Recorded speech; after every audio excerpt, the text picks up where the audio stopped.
Welcome to this episode of Angling Wisdom. I'm really glad that you're here. And again, thank you to PK Lures, Kofaru, and TB Custom Rods for supporting this show so that you can be here with me and enjoy it.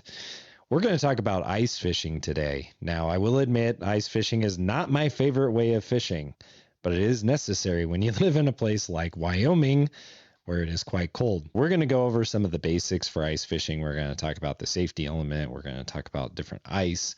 We're going to talk about different lures, which I have some right here. So here we go with this episode number 18 of Angling Wisdom. Welcome to the Angling Wisdom Podcast, the freshwater fishing podcast for multi-species anglers. I've known Patrick for quite a few years, and there are a lot of people out there. It's an ego-driven industry. It's all about them. To find somebody that really wants to go find anglers for all different species, to bring them in, to give everybody a voice. This is the difference between what Patrick's doing and a lot of other shows. Is there's only a special few out there. I have a very special guest all the way from Wapiti, Wyoming. Yes, sir. Mr. Jim Zumbo. It's nice to actually spend 2.5 days fishing. With a master angler like you, are you kidding me? This is a real treat. Get ready for the culmination of angling wisdom and fun. I'm your host, Patrick Edwards, and this is the Angling Wisdom Podcast.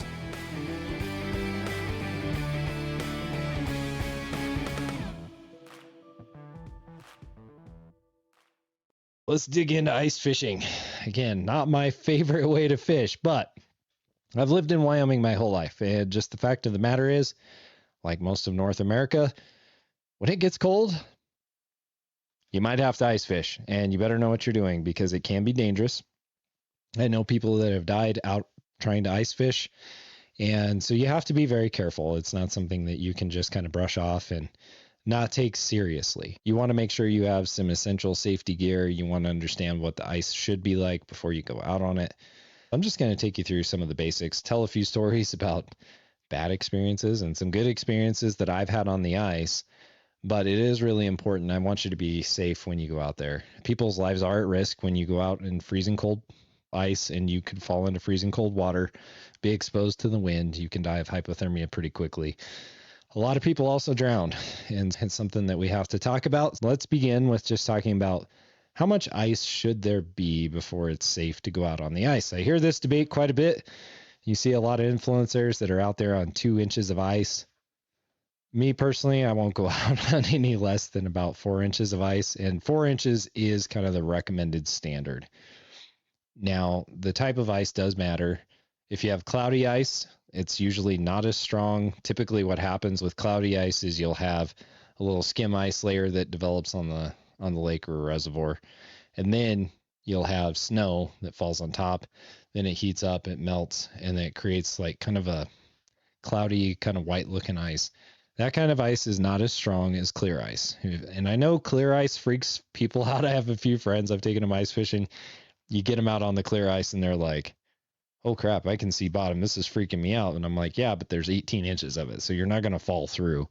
So clear ice is good, but you want to have at least 4 inches of ice. I don't want anybody getting hurt out there, but you do need to pay attention. If you're going to be driving a vehicle on it, the recommendation is 12 inches of ice, but I go with like 18 or more just because I've seen vehicles go through the ice and it's not a fun situation for you to be in. So I wouldn't recommend that you take a vehicle like a truck out on the ice unless there's at least 18 inches. And even then, there's a lot of things that you got to watch out for. What happens on a lot of reservoirs in Wyoming is we get these things called pressure ridges. And what they are is they're basically a huge crack in the ice. So when you look at a reservoir or a lake, most of the time this is going to happen on your reservoirs. You'll have ice that kind of shifts around and it develops and expands as water expands when it's in ice form. So it kind of expands and does its thing, but also sometimes the water levels fluctuate in the reservoir. What'll happen is you'll have spots where maybe the ice comes up like this and it creates kind of almost like a big bump out there, or sometimes big chunks of ice come up all the way out. You really got to watch out for those. You got to pay attention. The other thing I would say is if you are going to drive a vehicle out there, watch your speeds. If you're going fast, it's really hard to stop on ice. think most people get that. But a lot of people will fly across the ice. I mean, they'll be driving their vehicles really quick. That can cause a lot of problems. And so I'll just say, take it slow. If you are going to take a vehicle out there, make sure you're prepared that if you need to bail out of that thing, you can bail out of it. Because if the front end goes in, because that's the heaviest part, you're going to be in trouble. So just pay attention. A lot of people take ATVs out there. My rule is like 10 inches ice. The recommendation, and I'll put it up here from Montana on their safety program for ice fishing, they say 7 inches, but I always say err on the side of caution. And especially if the ice isn't clear, just be super careful. All right, one other piece of equipment that you must have are ice spikes. So let's say that you fall through the ice, you're going to need a way to pull yourself up back onto the ice and get out of the water. The best way to do that is to pick up a handy dandy set of ice spikes. They kind of loop around your shoulders, and you take them and you jab them into the ice, and it gives you something to kind of grip into the ice and pull yourself up. So I'm going to put a link in the description where you can get some of these. They're a must-have for safety gear out on the ice. I guess then that begs the question, how thick is the ice, and how do you find that out? Well, there's a couple of ways to do it. The way I do it is I'll take a tamping bar out on the ice with me, go a little ways out, and I'll be hitting the ice with the tamping bar, which is pretty heavy, as I'm going along. And if it punches through and hits the water, I know I need to back up and I need to get off. But if it's feeling solid, I'll move out slowly and then get out just far enough to where I know that I'm not going to like drill a hole and hit rocks or wood or the bottom of any kind. And then what I'll do is I'll take my ice auger, drill a hole, and then measure the ice. You can do that a number of different ways. I just use my ice scoop. It has a little measuring stick on the handle, so you can just kind of stick it down and just see how deep or how thick the ice is. But definitely do that. Like, there's no reason not to check the ice. Some guys will take an axe out with them and they'll be chopping kind of as they go. I prefer the bar. Don't know why. I guess that's just always what we've done. And plus, if we've ever had trouble with our auger, it's nice to have a bar so you can knock out the rest of your hole if you need to. Had that happen a couple times, by the way. If you ever get sand on the ice, I'm just going to give you a piece of advice. This wasn't planned for the show, but if you get sand on the ice and you try to drill holes with your auger, you're going to ruin your auger blades. And then you're not going to be able to drill any holes. So it is always a good idea that, like, sometimes I'll be fishing on 24 plus inches of ice and you'll start drilling through, and there had been a windstorm maybe a month prior and it put a bunch of sand in there, you know, on the top of the ice, and then it just froze in and worked its way down. That can ruin your auger blades, and then you're stuck trying to, unless you have spare auger blades, which I usually don't carry them with me. I used to with my old auger. Don't have any for my brand new auger, but it's nice to have a bar just in case you do have to bust through. So just take that for what it's worth, but it is nice to have it just in case. All right. So check on the depth of the ice. If it's appropriate to go out on foot, go out on foot. If it's appropriate to do other things, great. But make sure you check and understand that different parts of lakes and reservoirs can be different than other parts. So inlets and outlets where the water is moving, or if there's a river channel through your reservoir, you got to really pay attention, because that moving water freezes last. And sometimes that ice isn't as thick, especially around inlets and outlets. You can go from in the middle, having 18 inches of ice, go up to the inlet, it's only 6 inches of ice. So just pay attention with what you're doing when you're taking a vehicle or taking yourself out there. Not all ice is going to be the same. So you just have to pay attention. You have to be careful as you go. I think we've covered ice pretty well as far as the safety requirements. Like I said, I'll have some information posted for you. But I do want to talk a little bit about gear. So gear is always important. It doesn't matter whether you're fishing open water or if you're ice fishing, but especially when you're ice fishing, you really need to take some precautions with your gear. And I guess I'll back up just a little bit. It's really good to actually talk about what you should do before you even take the trip. So let's talk about that. If you're going to go drive somewhere and go ice fishing, the number one thing you should do is check for ice conditions. So if you have a contact that you can get a hold of to say, hey, what's the ice like? Do it. I know there's some Facebook groups where People ask quite a bit. You can check on it that way. Local tackle shops are usually pretty good. Sometimes the Game and Fish or Fishing Game, depending on your state or DNR, will have some information. But if you're going to have to travel a long way, it's just always better to check and make sure that you actually have fishable ice, because there's a really good chance that you don't. The other thing that you need to do is check the weather. And tell a story. There are times when you go ice fishing, and if you haven't checked the weather, you can get yourself into a lot of trouble. I was fishing on a reservoir one time, and we were fishing on really thick ice. It was like 17, 18 inches thick. But there was a point that we had to come around that was only about 8 inches thick. We fished out there all day, and the wind blew really hard. And I'm talking Chinook winds that were pretty warm, and they blew out of the north. We were kind of on the south end of this point. And what happened was the wind eroded all of the ice on that point. So that 8 inches of ice turned into 0 inches of ice, and we had water coming up on top of the ice where we were fishing. That's a pretty scary situation to be in. So be really careful. Don't put yourself in a situation where you can't get back out, because we had to really work to get out of the spot that we were in.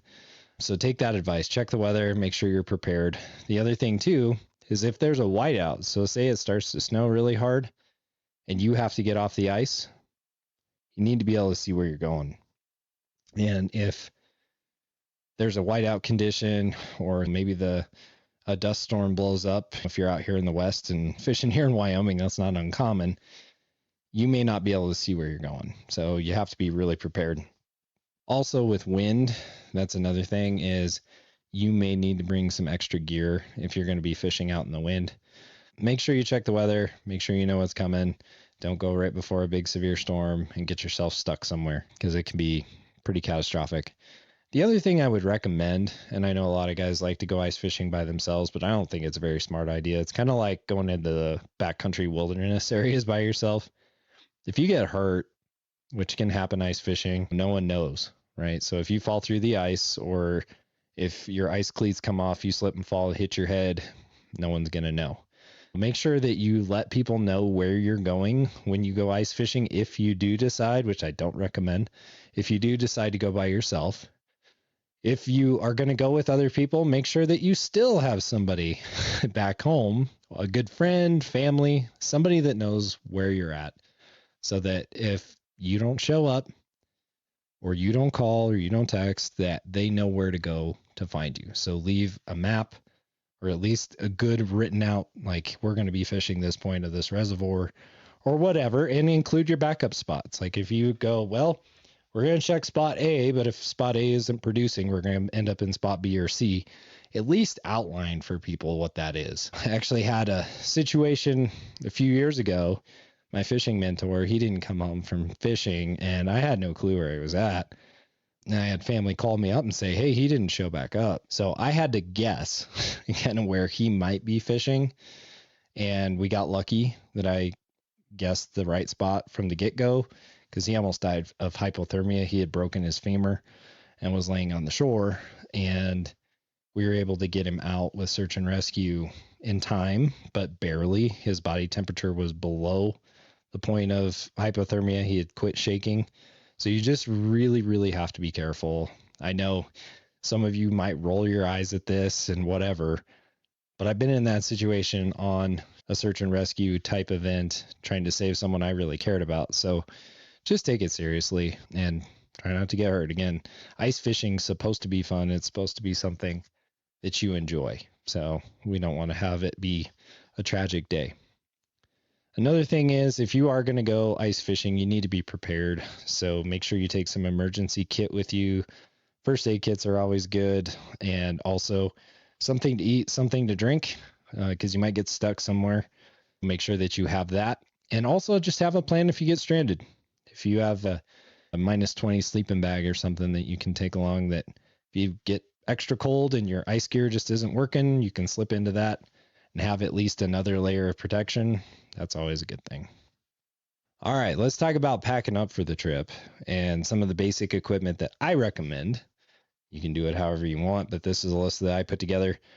So one of the things that I like to have is I like to have ice spikes on my on my really good warm insulated boots. And the reason for that is some of that ice is really slick, and I've seen people hurt themselves pretty bad slipping on the ice. The other thing is too, when you're drilling holes with your auger, it'll try to spin you around. And so it's good to have a nice anchor point so you're not getting spun around by your auger.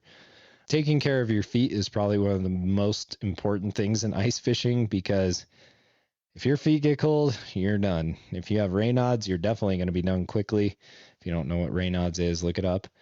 But make sure that you take really good care of yourself out there. Take good care of your feet. Wear those ice spikes so that you stay put when you're doing what you need to do. Again, I mentioned it before, tamping bar or an axe or something like that, so you can kind of work your way out and make sure the ice is good. Always have a throw rope. And what I mean by that is have a rope that's ready to go in your sled or with you, that if somebody falls through the ice, like you could be fishing, by the way, by yourself, and someone else could have an emergency 100 yards away. At least maybe then you could help out. I've seen these kind of things happen where something happens way over there and they need your help, so you run over there and help. But having about 50 to 100 feet of throw rope is always good, because if someone does fall through the ice, or a vehicle like a ATV goes through the ice and they need some help, you can run over there, throw the rope, and help somebody out. Take a throw rope. The other thing too, besides good boots, you really want a good ice suit. So a few years ago, I spent some pretty good money to get a really good ice suit, and I don't regret it at all. And the reason that I don't regret it is miserable to ice fish and be cold. It absolutely stinks. And the technology has come a really, really long way. So there's a lot of brands out there that make really good ice suits. I've seen the Eskimo ones are really nice. The Striker ones are really nice. If you want to get a good ice suit, they are out there. You're going to pay a pretty penny for them, but it's worth it, because when the wind's howling and it starts precipitating, those kind of things, it's nice to be able to just buffer that off. I get so hot in my Striker suit that I sweat, which is a bad thing. So I have to kind of unzip it every once in a while, because I'll be out there drilling holes and working really hard, and I'm like, oh man, I'm getting warm. But I would rather have that than just be freezing all the time, because I used to take just coveralls and the wind would cut right through me. They were nice coveralls, had a nice Carhartt jacket, that all stuff, but it just cuts right through you. So make sure you have really, really good gear to wear on your body, including your gloves. Make sure you have some awesome gloves. You can get those hot hand kind of things that you can buy at the store, that when you expose them to air and shake them up, that they warm up.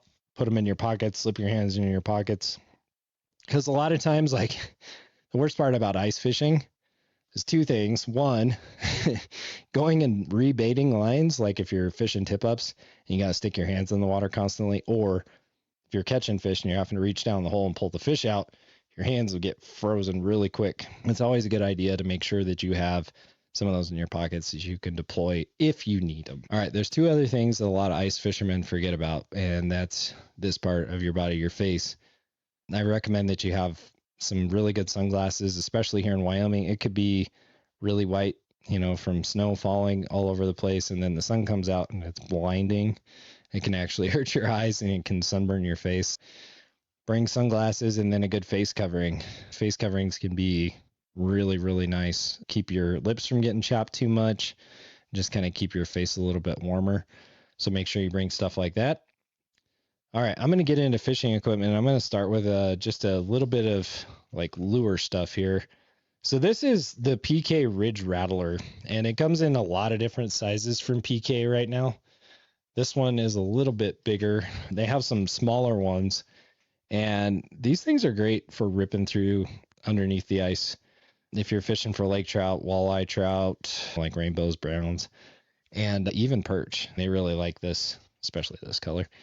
Also, the PK spoon is amazing. This is a mainstay. I remember an in fisherman named this in like the top 5 ice fishing lures of all time. And like I mentioned, Tim just caught a gigantic walleye. Not sure how many pounds it was, but it was huge on one of these. I've caught lots of fish on them. I like this pink color for trout. And it's a glow as well, which works really well as the sun's going down. This one is the Predator. This is one of my favorite vertical jigging spoons, and it's because it's got this little thing up here. It's called a Wyoming blade. and it whacks against the actual spoon itself, creating a lot of noise and vibration. Those work awesome. And then this guy is called the Panic. PK used to only make a really large size Panic, and I'll tell you what, these little ones catch fish, especially your trout on deep water like Lakers, and rainbows love these things, splake, you name it.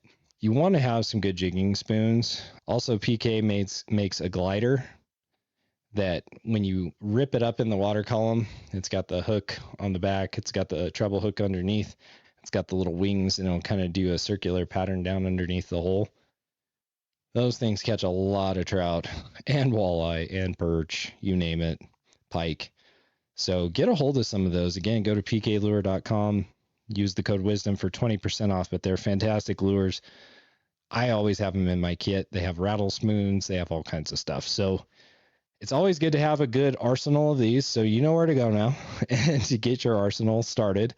But you can go out and get some of these. The Flutterfish is a killer as well. That one was the original, and I've been using those for a really long time, catching just about everything. Fellow anglers, it's time to up your game with PK Lures, crafted to help you catch the fish of your dreams. Whether it's the classic PK spoon, the Flutterfish, or the reliable PK Ridgeline crankbait, PK Lures has the perfect lure for any fishing scenario. No matter if you're fishing on the ice or in open water, PK Lures has a wide range of lure options to help you catch walleye, trout, panfish, and more. These aren't just lures, they're proven performers. Designed by master angler Pat O'Grady and tested by some of the best anglers in the world, they are trusted for results. From the hard water to open lakes and rivers, PK Lures delivers. Find your perfect lure today at pklure.com and use the code WISDOM for 20% off of your order. All right, some of the other fishing equipment, the ice scoop is really important. So when you drill your holes, you're going to need something to keep it cleaned out, because here in Wyoming, the wind will blow and it'll freeze over a little bit. So you'll want to be able to keep that ice from accumulating. You want some ice fishing rods. It depends on the kind of fish that you're going to be going after, but they make all kinds of different sizes, all kinds of varieties. If you want to have a fancy one made, you can get a hold of Trapper at TB Custom Rods. He can build you some sweet ice fishing rods, because you may be going after lake trout. And if you're going after Lakers, you're not going to use the same rod to go after yellow perch. So make sure that you have the right rod that you need for the fish species that you're going to go chase. For me, fishing isn't just a hobby, it's a way of life. And every angler deserves a rod as unique as their journey. That's where TB Custom Rods comes in. Handcrafted custom fishing rods built to your exact specifications. Perfectly balanced and tailored to your style. Work with Trapper and choose your design, select your components, and feel the difference of a rod made just for you. Visit tbcustomrods.com to get started on your custom rod today. All right, here's the other thing. I mentioned tip-ups earlier. Tip-ups are allowed in some bodies of water and not in others. If you are going to take tip-ups, make sure you check your regulations to ensure that you're fishing a body of water that you can actually use tip-ups. We have some here where I live that you can use tip-ups and you can fish up to 6 lines. Then other bodies of water, you can only fish 2 lines and no tip-ups at all. Just make sure that you're checking your regulations and following those. You also need pliers, a good knife, some other tools. Like if you do have to change out your auger blades and you know that's a possibility, make sure that you bring the required equipment to do that. If that's a wrench, an Allen wrench, whatever it is, most augers, you have to use an Allen wrench or some kind of socket wrench to take them apart, put them back together. So just make sure you have what you need. Also, one of the things that I always use is some kind of sonar. So there's a bazillion different options of flashers and sonar that you can use for ice fishing. You don't need anything super fancy, but you do need to be able to see what's below you, because it's a lot easier if you know if there's fish down there and you're not just jigging just to have a good time. That is nice. And then the other thing is you want to see how the fish is reacting to your bait, because sometimes, like with a spoon like this, I can rip it really aggressively and they'll just smash it. Other times I rip it aggressively and they swim off. So then I know I need to slow down, maybe take this thing and kind of thump it into the bottom and slowly raise it up. It just depends on the situation. Just make sure that you have a sonar of some kind so you can kind of see what's going on below you. That's always helpful. Make sure to bring snacks, especially if you're going to take kids fishing. Bring snacks, bring lots of drinks. That way everybody's happy. Nobody likes a cranky kid. Nobody likes a cranky adult for that matter being out on the ice. So make sure you have something to eat, something to drink, and make sure that you bring something to sit on. That is one thing that some people forget, whether that's a bucket. So maybe you bring a bucket to carry your ice gear in, and then you flip it, empty it out, flip it over and sit on it. That's something that you can do. Or they make some really cool chairs that you can take out there now. Make sure you have something to sit on, because after standing on the ice for several hours, you're probably going to want a little bit of a break. Whether you're deep in the backcountry or gearing up for your next hunt, Kifaru has your back, quite literally. As someone who has broken their back twice, I can speak to the unparalleled performance of the Kifaru packs and frames. From their industry-leading backpacks built for extreme durability to ultralight shelters that withstand the punishing elements, Kifaru gear is engineered for those who demand the best. Customizable, rugged, and made right here in the USA, Kifaru is trusted by hunters, hikers, and explorers who refuse to compromise. Visit Kifaru.net and discover why Kifaru is the ultimate name in outdoor adventure. The other thing too is make sure you have a good sled. I use a Jet Sled Junior. The Jet sleds are great. They're big black sleds and they carry a lot of gear. So I utilize that to throw all my stuff in. Most of the time I'm not driving on the ice because I don't like that. So I'm typically dragging my stuff wherever I'm going, and Jet Sled Junior is a great way to go. So check those out. They work great. You can also just use a sled from Walmart too. I mean, it doesn't really matter, but make sure you have some way to transport your gear across the ice safely, and make sure that all your stuff stays in it. The reason I like jet sleds is they got high sides on them, so you can put quite a bit of gear inside. The last piece of kit that I'll talk about is the shelter. It is nice to have a shelter, but it's not always necessary. One of the things in the ice fishing industry is a lot of times people see, oh, well, that guy has a shelter, so I need a shelter. I mean, it is nice to have, but it's not required. And I see lots of guys, including myself, who fished without a shelter for like 15, 20 years. You don't have to have one. Now I have 3 of them and I hardly ever use them. So you can use them. And I recommend, if you do, you make sure you have ice anchors, because in a state like Wyoming, the wind's going to blow at some point. And so you don't want it to be sitting in your shelter or be away from your shelter and have it blow away. I've seen several shelters get absolutely destroyed on Glendo and other places that I've ice fished where they didn't have them tied down. They get thrown across the ice and destroyed. So if you are going to do it, make sure you have a proper anchoring system for that specific type shelter. And like I said, there's lots of different shelter options anymore. So go out and find the one that makes the most sense for you, because it is nice to be comfortable. If you do have a shelter, the nice thing is you can take a little propane heater in with you. Just make sure you have proper ventilation. So open up some of the flaps so that you can get fresh air, get some of that exhaust and nasty stuff out of there. Be safe with that. The other thing too is some people go all out. I know people that'll take like a Blackstone out there and start cooking up food. I mean, really the sky's the limit. You can do all kinds of different things for ice fishing. Typically, I don't do to that degree. I just want to get out there, catch my fish, and get back off the ice. But there are a lot of really cool ways that you can go out and enjoy an ice fishing season. Just a couple things to wrap up. I do want to incorporate some of the stewardship in here.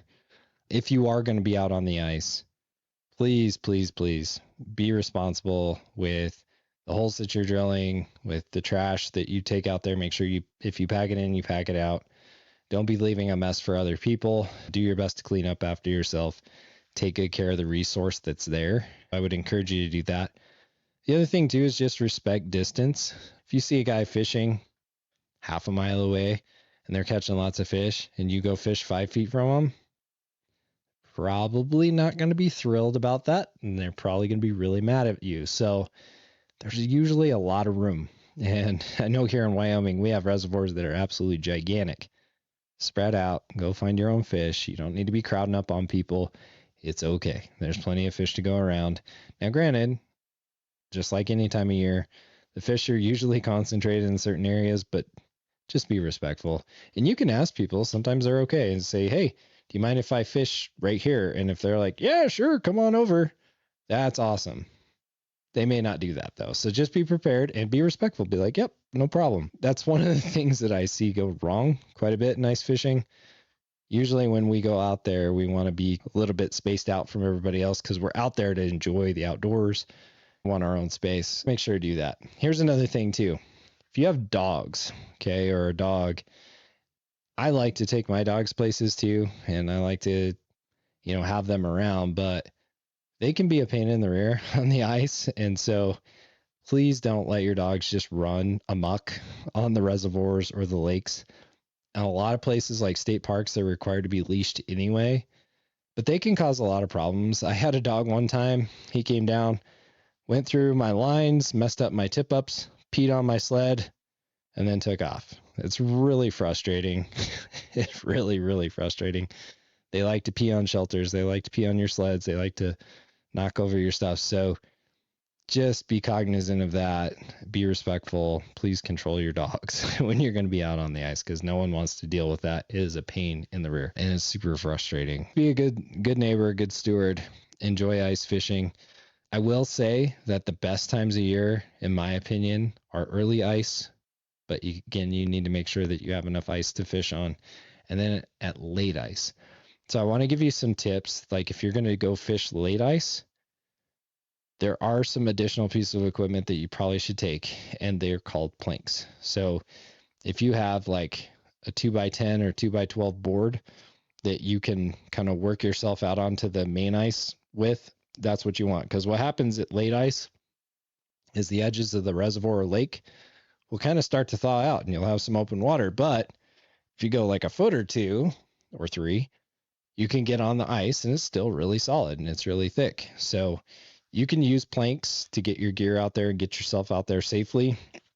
And just be careful. And again, remember, if the wind's going to blow, you might want to get off, because I've seen people where a chunk of ice will actually move out in the lake and they're on it and now they can't get back without swimming. And I don't think anybody wants to do the polar plunge. So just be careful and make sure that you're paying attention. But early ice and late ice are always dynamite. These PK lures are amazing. So if you get a chance, take some of those out there with you.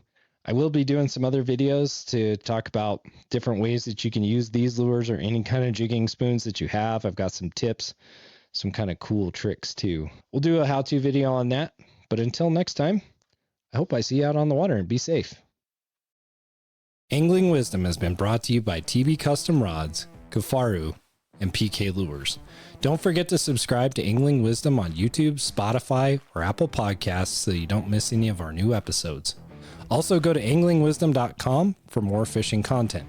Until next time, I'll see you out on the water.